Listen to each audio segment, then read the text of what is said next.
panelas, aquela brincadeira lúdica, isso era para ser uma chama, eu juro. Então a gente vê que nessa posição esse cantinho derrete mais rápido,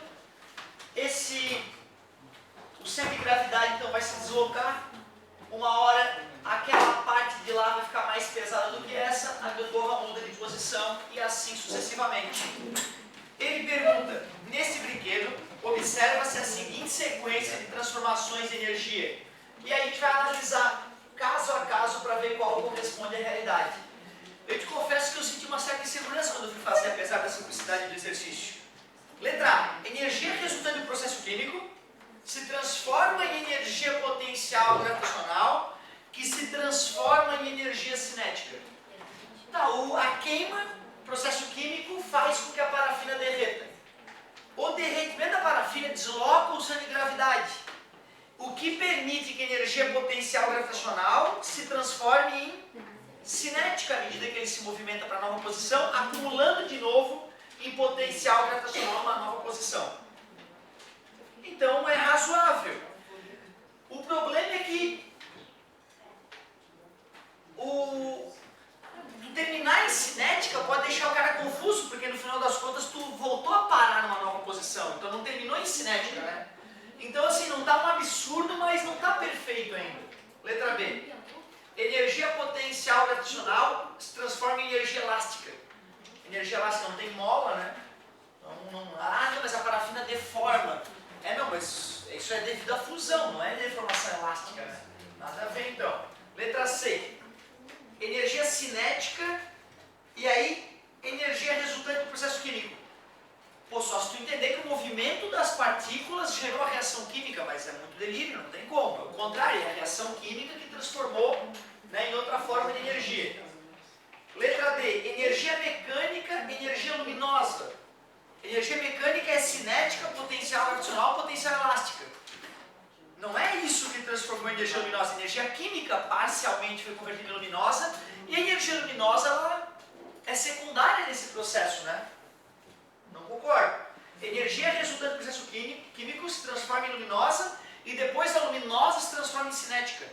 Você está falando o quê? Das partículas da luz? Não, né? Então também não concordo. Então, de fato, apesar de alguém ter parado no meio do processo, né? Energia química fez com que a energia potencial se transformasse em cinética, mas depois a gangorra para. Então volta a se transformar de cinética em potencial gravitacional. Né? Não está perfeito, mas é o melhor. Letra A. Questão 72. Falava o seguinte, observe a situação descrita na tirinha. Se tu for muito atento, tu vai perceber que tem um carinha encostado na árvore, tem uma maçã, né, que fica mais claro no último quadrinho. O sujeito vai tirar a flechinha.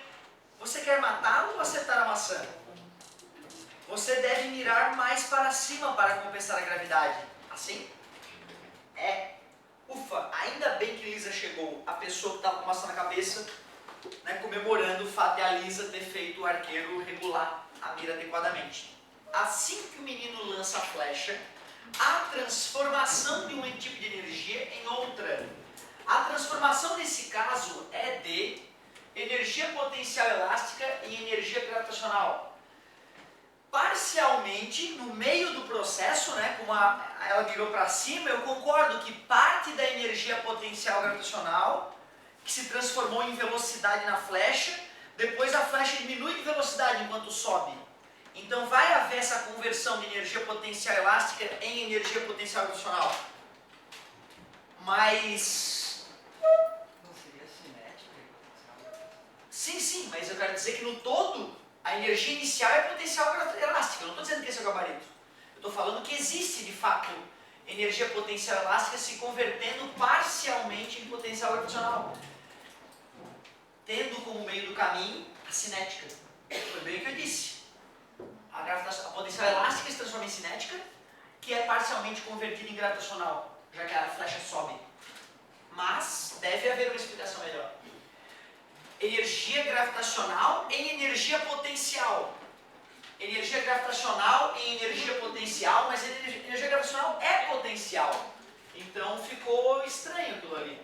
Isso aqui já está totalmente descartado. Energia potencial elástica em energia cinética. Com certeza. Logo que ele solta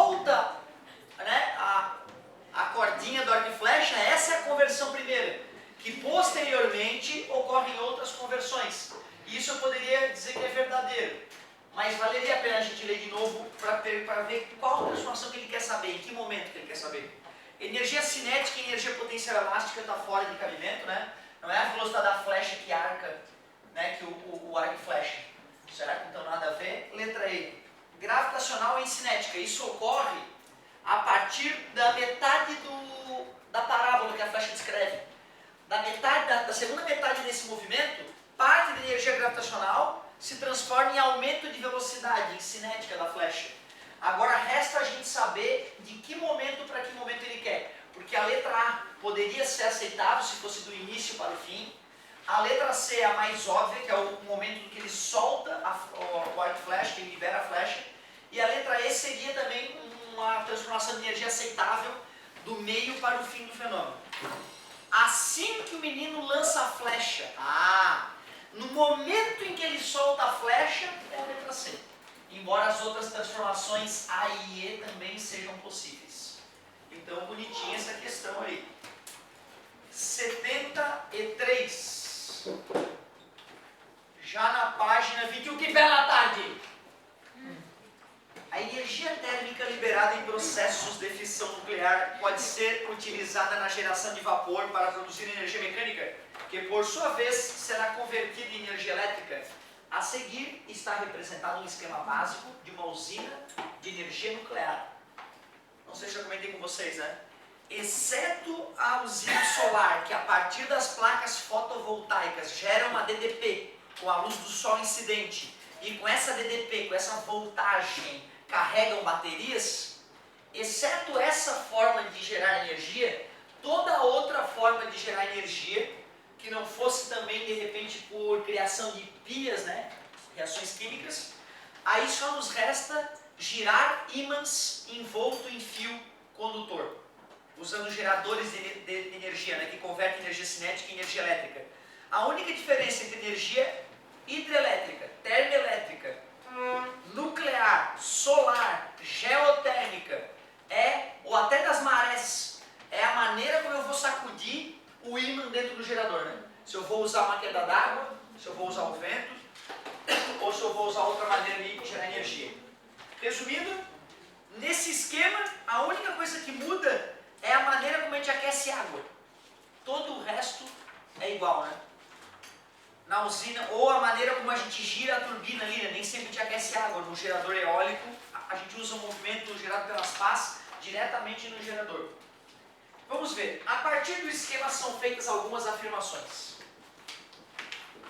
3 afirmaçõezinhas. 1.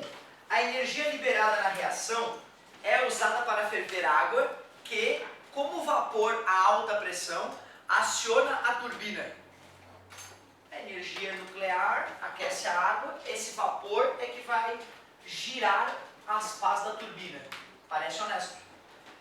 2. A turbina que adquire uma energia cinética de rotação é acoplada mecanicamente ao gerador para a produção de energia elétrica. O eixo da turbina está conectado ao eixo desse ímã que vai girar envolto em fio, certo? Então faz sentido. A rotação da turbina, energia cinética, acoplada ao gerador para a produção de energia elétrica. Me parece honesto. 3. A água, depois de passar pela turbina, é pré-aquecida no condensador e bombeada de volta ao reator. Peraí. O aquecimento, ele diz que é nas pilhas nucleares. A coisa saiu bem quente. Essa vapor alta pressão passa pelas pás da turbina e empurra esse superventilador e faz o negócio girar. Quando o vapor sai da turbina, ele já perdeu energia, ele já diminuiu de pressão, já até baixou um pouco de temperatura. Ele já foi aquecido. Como assim pré-aquecer para jogar no reator, se é no reator que vai ficar quente? Eu vou, na verdade, jogar para a câmara de resfriamento. E aí, tu vê, esse vapor, ele foi gerado com água pesada, ele é radioativo. Eu não posso jogar ele para fora que nem na Maria Fumaça. O vapor que já foi aquecido, tu libera ele, joga vapor para fora, para a atmosfera. Então dá um problema, porque eu tenho que esfriar ele com água que não é água pesada, com a água do mar, por exemplo, lá em Angra dos Reis, e fazer esse vapor virar líquido de novo para jogar no reator e aquecer de novo, e gerar vapor de novo. Então aquela parte que dizer que é pré-aquecido, aquilo é um delírio. Condensador é passar do estado líquido para do estado gasoso para o estado líquido. E isso não é aquecer, é esfriar. Bobão! Não. Dentre as afirmações, somente a 1 e a 2. Letra D. Questão 74. Comentei com vocês, né, que em Angra dos Reis lá tem um lugar que a galera vai tomar banho porque é mais quentinho, né? Por causa da saída dos resfriadores da usina. Certo? Aí alguém me perguntou, não sei se foi aqui, né, Simpson, não é perigoso? Aí eu expliquei, não é a água que é aquecida no reator atômico que é jogada fora. É água do mar, pega-se água do mar, passa do outro lado dos condensadores, então tem, né, uma parede metálica espessa separando a parte com a água radioativa, pesada, e a água normal do mar, de um lado uma do lado do outro. E aí troca calor nos condensadores e aí a água do mar que foi aquecida é devolvida ao mar. E é aquecida de uma quantidade que não vai gerar problemas ambientais maiores, né? Então tu analisa quanto de água tu vai jogar para que ela aqueça de um certo tanto que ao ser jogada não vai alterar o bioma da região, né? Então isso é levado em consideração, inclusive, no projeto da usina. 74. Christian Huygens, em 1656, tem memória disso, criou o relógio de pêndulo. Neste dispositivo, a pontualidade baseia-se na regularidade das pequenas oscilações do pêndulo. Incrível, né, cara? Se a oscilação é pequena, 10 graus ou menos, não importa se ela oscila 10 graus, se ela oscila 8 graus, se ela oscila 2 graus ou se oscila meio grau. O tempo para ir e vir é o mesmo. Não importa qual é a amplitude de oscilação para pequenas amplitudes, né? Isso é incrível, né, cara? Que é anti-intuitivo, né? Qualquer um diria que se a amplitude é maior, o tempo que leva para ir e voltar é maior. Se a amplitude é menor, o tempo que leva para ir e voltar é menor. Mas isto é falso. O tempo de oscilação de um pêndulo simples não varia com a amplitude. Só se tu avacalhar, botar lá uma amplitude gigante, que nem a barca Viking lá do parque de diversão. Aí sim. Aí quanto mais alto a barca Viking está indo, maior é o tempo que demora para ela ir e vir. Mas enquanto ela oscila pouco, o tempo para ir e vir é constante. Incrível isso, né? O Huygens sabia disso e aí construiu o relógio de pêndulo. Incrível. Para manter a precisão desse relógio, diversos problemas foram contornados. Tu vê, os primeiros que ele fez era uma porcaria, atrasava, adiantava. Que porcaria esse relógio que eu fiz. Por exemplo, a haste passou por ajustes, até que no início do século XX, meu Deus, peraí, deixa eu ver se eu entendi. O cara criou em 1656, em 1900 e cacetada, e que alguém resolveu o problema. Houve uma inovação, que foi sua fabricação usando uma liga metálica que se comporta regularmente em um largo intervalo de temperaturas. Porra, que deu trabalho para fazer esse negócio. Demorou uns 300 anos para a galera afinar o negócio. Desprezando a presença de forças dissipativas e considerando a atração da gravidade constante, para que este tipo de relógio realize corretamente a contagem do tempo, é necessário que... Vocês já viram um movimento harmônico simples? NHS? Muito legal, né, cara? Tem um ciúme. Então, lá, né, a gente mostra que o período é 2π dividido por 2π que multiplica a raiz de L sobre G, uma dedução muito bonita, né? Uma dedução muito nobre, eu diria, do NHS, né? Mostrar para o aluno matematicamente por que é essa equação. Isso é uma questão que cai na minha prova, cara. Na sexta fase de engenharia mecânica, em controle de vibrações e acústica. Ele pedia uma das questões para deduzir essa forma. E o vestibular pode pedir, tu acredita? Tu acredita que tem vestibular que pede, no vestibular, que as melhores faculdades de engenharia pedem no meio do curso? Que doença, né, cara? É, que loucura. Você deduzir essa formulazinha? Tá dizendo? Coisa linda, isso é meu parceiro. Orgulho. É, não, porque geralmente, cara, eu vou te confessar, na maioria dos casos o cara sai pela tangente, entendeu? Ah, vou deduzir isso aí pra quê? Dor de cabeça, né, cara? Que bonito, é bacana.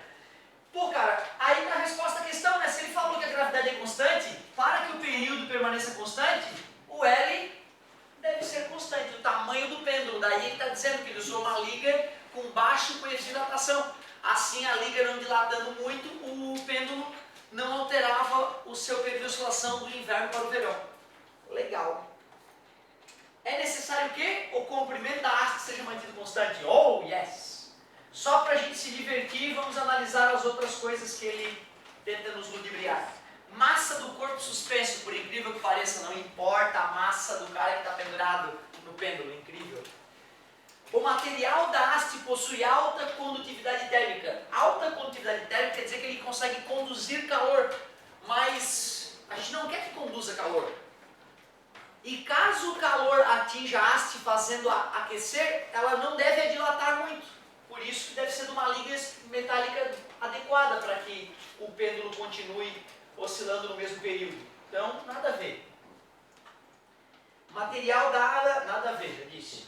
Letra D. Amplitude de oscilação seja constante em qualquer temperatura. Como eu comentei, se a amplitude for pequena, não vai ter problema, porque tu não pode pegar o relógio de pêndulo e fazer assim, ah, que legal, vou balançar mais o pêndulo do relógio da vovó. Não vai funcionar. Primeiro que o pêndulo não vai admitir isso, vai ter um batente que o próprio projetista do relógio já criou para que caso o sujeito que vai dar a primeira pendulada no relógio extrapole, né, os 10 graus mínimos ali, máximos, então isso não ocorra, certo? Mas então se o netinho vai avacalhar lá, né, vai acabar adiantando, não, vai acabar atrasando, né, porque como vai demorar mais tempo para ele voltar e o mecanismo é embalado por esse vai e vem, então o relógio acaba atrasando. Depois, na letra D já foi, letra E, energia potencial gravitacional do corpo suspenso se mantenha constante. O que é isso? Quando o pêndulo oscila, ele passa por um ponto mais baixo e para nos pontos mais altos. Energia potencial gravitacional se converte em cinética e se converte em gravitacional de novo. Então há uma oscilação constante. Energia potencial gravitacional máxima e ali energia cinética máxima. Então dizer que a energia potencial gravitacional é constante é mentira. Letra A. 75. Alguns sistemas de segurança que incluem detectores de movimento, nesses sensores existe uma substância que se polariza na presença da radiação eletromagnética de certa região de frequência, gerando uma tensão que pode ser ampliada e empregada para efeito de controle. Aí está errado aquele A, né? Quando uma pessoa se movimenta, se aproxima do sistema, a radiação emitida por seu corpo é detectada por esse tipo de sensor. A radiação captada por esse detector encontra-se na região de frequência da luz visível. Será que faz sentido esse detector detectar a luz visível? Não, né? Porque senão ele só funcionaria na claridade, né? Se o bandido desliga a luz, então já não vai ser detectado. Ou no escuro não funcionaria, não faz sentido. Luz ultravioleta. O corpo humano emite luz ultravioleta? Só se fosse refletida, né? Pelo, por exemplo, o protetor solar que está na superfície da pele. Se bem que o protetor solar ele não reflete, ele absorve a luz. Mas mesmo que tu tivesse um protetor inovador que reflete a luz, certo? Absurdo, né? Tu só conseguir detectar as pessoas que refletem ultravioleta, porque emitir a gente sabe que elas não emitem. Infravermelho, as pessoas emitem infravermelho? Sim. Tudo emite infravermelho, certo? E a quantidade de infravermelho emitido depende da temperatura, lei de vai. Portanto, como as pessoas têm temperatura maior do que o ambiente onde elas estão, geralmente, então esses detectores nesses ambientes funcionarão bem por infravermelho. Ondas de calor. Micro-ondas, não, pessoas não emitem micro-ondas. Das ondas longas de rádio, as pessoas não emitem ondas de rádio. Então não. 76.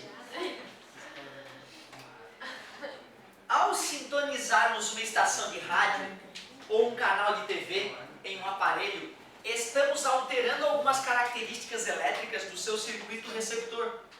Das inúmeras ondas eletromagnéticas que chegam simultaneamente ao receptor, somente aquelas que oscilam com determinada frequência resultarão em uma máxima absorção de energia. O fenômeno descrito é a difração. Difração é a capacidade que uma onda tem de contornar obstáculos. né? Então não faz sentido eu mexer no aparelho e a difração, o contornar da onda muda, e aí como ela desvia diferente eu capto ela. Seria uma maneira diferente, né, de captar ondas de diferentes frequências. Mas não conheço esse dispositivo. Refração é quando uma onda muda de meio de propagação.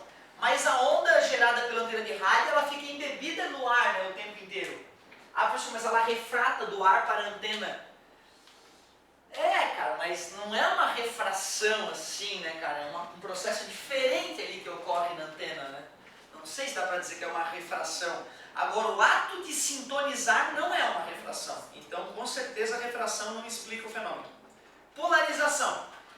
Na maioria das vezes, quando tu vai ver a propaganda de uma estação de rádio ou até de uma emissão de ondas de rádio para emissoras de TV, na propaganda fala polarização horizontal, polarização vertical. Ele já está te dizendo que o campo elétrico oscila na vertical ou na horizontal. Sabendo disso, a pessoa que vai instalar a antena sabe, aquela rádio que eu quero captar tem polarização vertical, então eu vou colocar minha antena na vertical, porque já que o campo elétrico vibra na vertical, os elétrons vão vibrar mais facilmente nessa antena quando forem embebidos nesse campo que vibra na vertical. Polarização horizontal, eu vou botar minha antena na horizontal, assim o campo elétrico que vibra na horizontal vai atingir a minha antena com mais qualidade e eu vou captar o sinal com melhor qualidade. Então a polarização não é porque a onda já é polarizada. E quando tu mexe na sintonia do teu rádio, tu não vê a antena mexendo, né? A polarização da antena não mexe, né? Certo? Então não.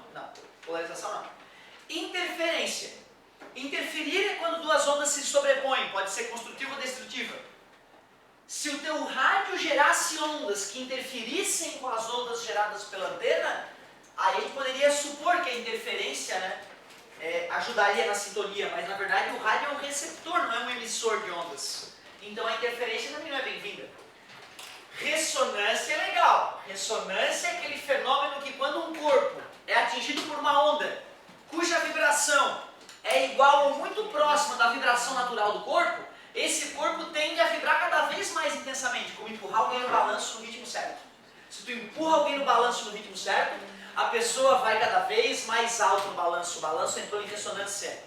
Quando a gente mexe o botãozinho redondo do rádio antigo, nós estamos alterando os capacitores ou os indutores que tem nesse circuito. E isso muda a frequência natural de vibração desse circuito elétrico. Quando ele fica com a mesma frequência da onda que o atinge, eles entram em ressonância e aí a corrente elétrica que vibra no circuito tem a frequência da onda que o atinge, certo? Então, de fato, sintonizar uma estação é fazer a ressonância do aparelho com aquela onda. Professor, continua assim para o sistema digital? Não. Eu diria que não, eu diria que o sistema digital é totalmente diferente já. Isso eu acho que serve muito bem para o sistema analógico. Para o sistema digital, existe sim a ressonância da antena que emite com o aparelho que recebe. Mas quando tu dentro de uma mesma estação, tipo Sky, uma empresa dessas, tu muda de canal, aí o processo é bem outro. Aí não é uma nova ressonância, eu diria. Só um comentário, né, aleatório aí. Mas então essa história de que o rádio entrou em ressonância com a onda serve quando a gente está operando no sistema analógico com perfeição. O sistema digital eu acho que é um pouco diferente tu mudar de rádio. Preciso pensar sobre isso. Complexo. É que assim, quando eu vou fazer rádio digital, eu não vou mais converter diretamente ondas sonoras em ondas eletromagnéticas e desconverter isso automaticamente lá. É diferente, né? Eu comunico, tem um computador, tem dois computadores se comunicando com ondas eletromagnéticas, né? E eu uso o binário para poder traduzir o som, né?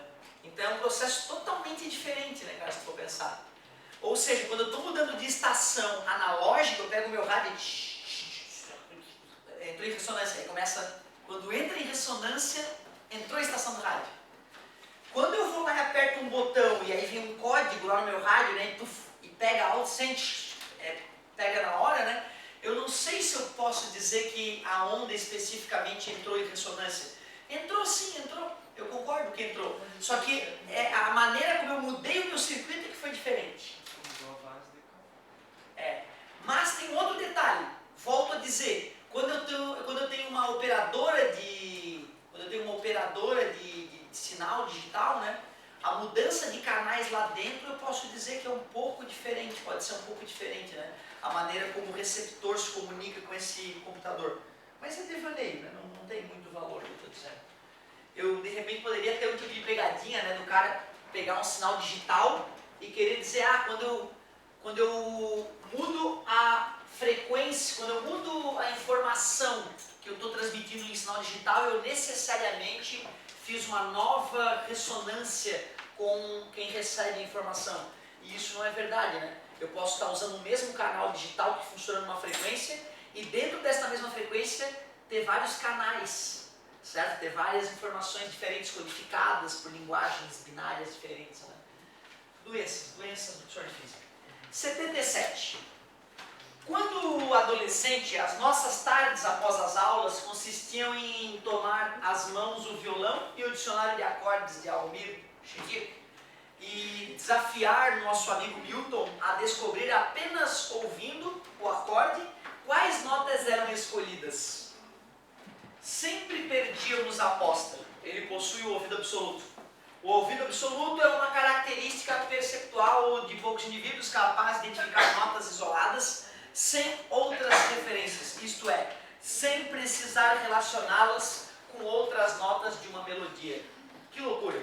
Assim como nós enxergamos azul, vermelho, amarelo, o cara que tem ouvido absoluto escuta um som e consegue quase de pronto responder que nota musical aproximadamente era aquele som. Da raiva. Da raiva. E tu vê, né, cara, os caras, todos os estudantes de música, pegavam um cara desse que é fodástico, tem um ouvido absurdo, e faz um acorde, ele vai lá e fala, esse acorde, ele vai lá e diz onde é que está apertando em cada casa do violão, cara. Isso é revoltante, né? Sem outra, porque qualquer músico bom faria isso tendo o violão dele na mão.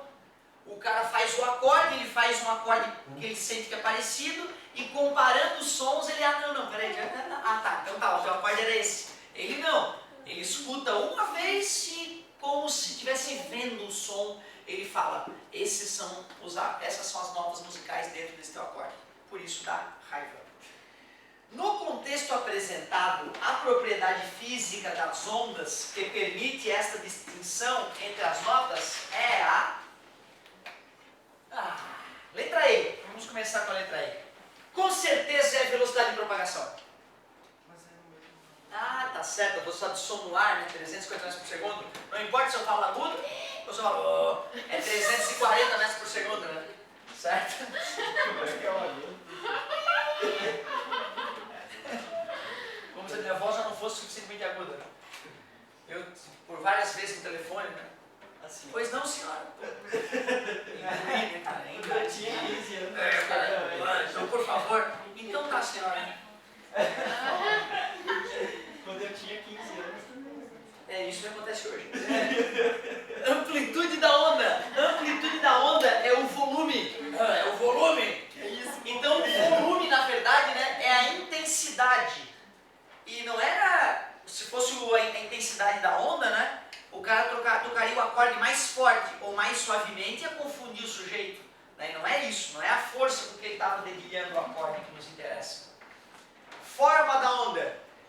Isso na acústica a gente vê que é o timbre, né? Então, se no violão o cara emite uma nota lá, e se no piano o cara emite a mesma nota lá com a mesma intensidade, ou se no violino o cara emite a nota lá, nós vamos ter o ar sacudindo na mesma frequência, só que a maneira como o ar sacode é que muda.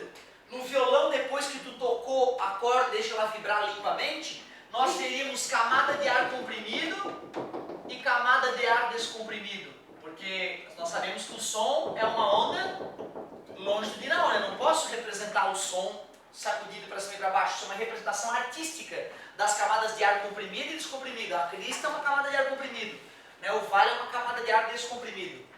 Como o piano tem aquele mecanismo, né, que vai bater uma madeira fazendo a corda vibrar, aquele momento de impacto da corda com a madeira vai gerar uma assinatura no som, certo? Que seria um momento do impacto fazendo o ar vibrar de uma forma diferente. Ar comprimido, ar descomprimido. Só que na parte do ar comprimido, na hora que a corda começou a sacudir, tem um pouco daquele registro da batida da madeira contra a corda. No violino, a corda vibra, né, basicamente com a mesma amplitude, com a mesma frequência total, mas os micropelos das crinas do cavalo lá, arrastando contra as cordas do violino, faz com que a corda sacuda minimamente enquanto o ar está sendo comprimido e descomprimido, dando aquele choro característico. Isso é o formato da onda. E esse formato da onda é o que a gente chama de timbre. Então o ar é comprimido e descomprimido de forma tremelicante, enquanto no violão de forma mais limpa. Isso é o timbre. E se o violino, o violão e o piano emitirem a mesma nota musical, tu vais reconhecer que é a mesma nota musical, mas vais conseguir distinguir os instrumentos, porque tem timbres diferentes. Então não é a forma da onda. Não é a forma da onda. Letra B. Intensidade. Intensidade tem a ver com amplitude, né? Intensidade tem a ver com a força com que tu vai bater nas cordas do violão. Então, claro que é a frequência. Cuidado, a gente chama frequência de altura, hein, gente? Frequência ou altura. Ah, professor, mas tu disse que não era intensidade. Pois é, a altura na física não é a intensidade, é a frequência. Legal.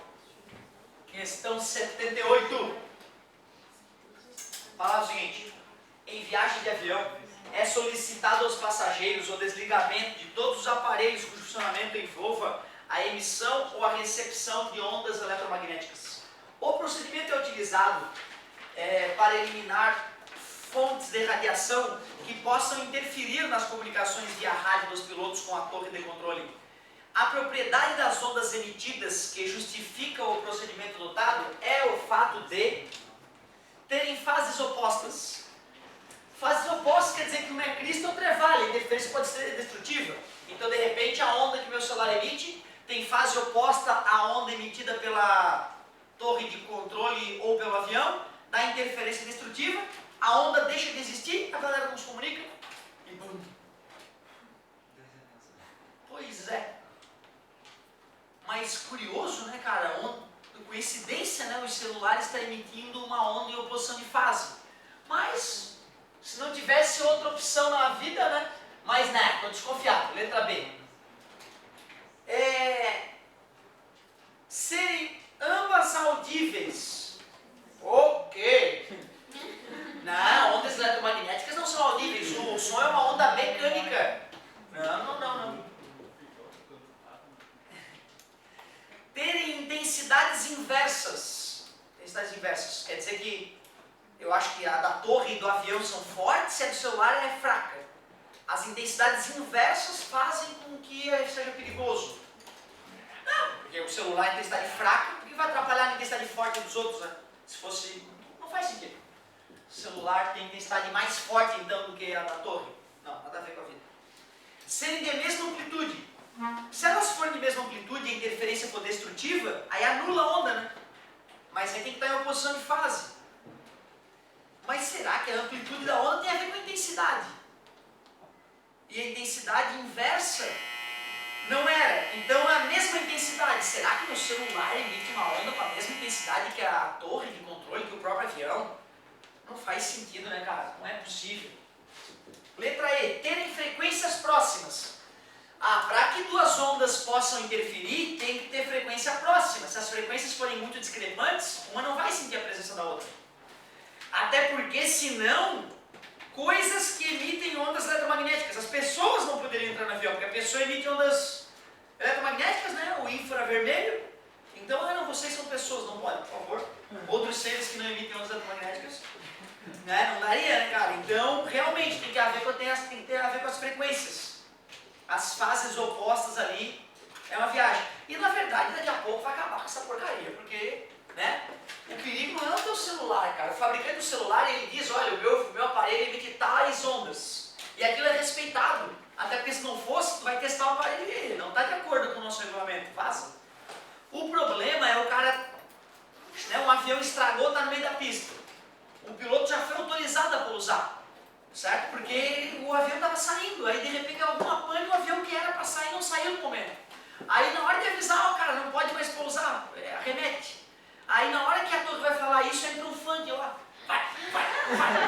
Entendeu? Aí não dá, cara. Aí tu não vai conseguir perceber que tens que arremeter, as pessoas morrem nesse momento. Isso por quê? Porque a rádio era uma rádio pirata, estava usando uma frequência que ela decidiu que ia ser legal, e que é a frequência que é exatamente a frequência que usa o piloto. Não é uma frequência quase igual. Porque se for quase igual já não bate. Então quando tu escuta uma outra rádio na tua estação, é porque ela está usando a mesma frequência. Se tu tiver num lugar que é justamente onde vai sair uma jurisdição, né, de um estado e vai para o outro, ou de uma cidade que muda as estações de rádio, é aceitável. Agora, nas proximidades do aeroporto, uma rádio clandestina escolher uma frequência que os pilotos usam, é um crime que pode matar as pessoas. Isso é que é perigoso. Então, uma hora vão liberar a gente para usar o celular, não é possível, né? Uma hora deve ter até internet já dentro do avião, né? Em alguns lugares já é viável isso. Vocês sabem, né, do novo projeto de um dia o mundo ter internet Wi-Fi, né, devido a satélites de baixa altura, né, cara? Isso vai ser fantástico. Imagina, internet no mundo, né? Satélites de baixa altura, faça chuva, faça sol, internet bombando na palma da tua mão, no meio da selva amazônica. Olha lá, internet bombando. Aí, tá bom. Muito massa. Oh yeah! Então ficamos com frequências próximas. O efeito sonoro foi legal.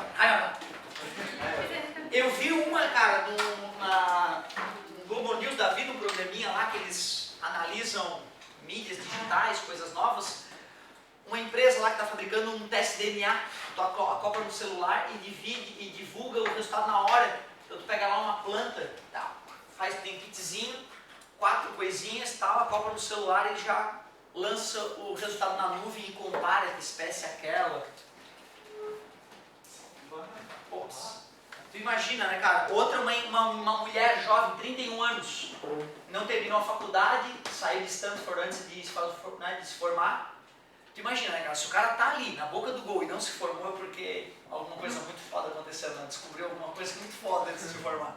E ela abriu uma empresa com um outro cara lá que faz exame de sangue a preço quase nulo, com uma gota de sangue lá também eletrônico. Tu vai na farmácia agora, faz lá na hora e recebe depois por e-mail o resultado. Já não precisa mais do médico, não precisa mais ter autorização para pegar lá uma gota, porque envolve tão pouco sangue, né, que não, é ridículo.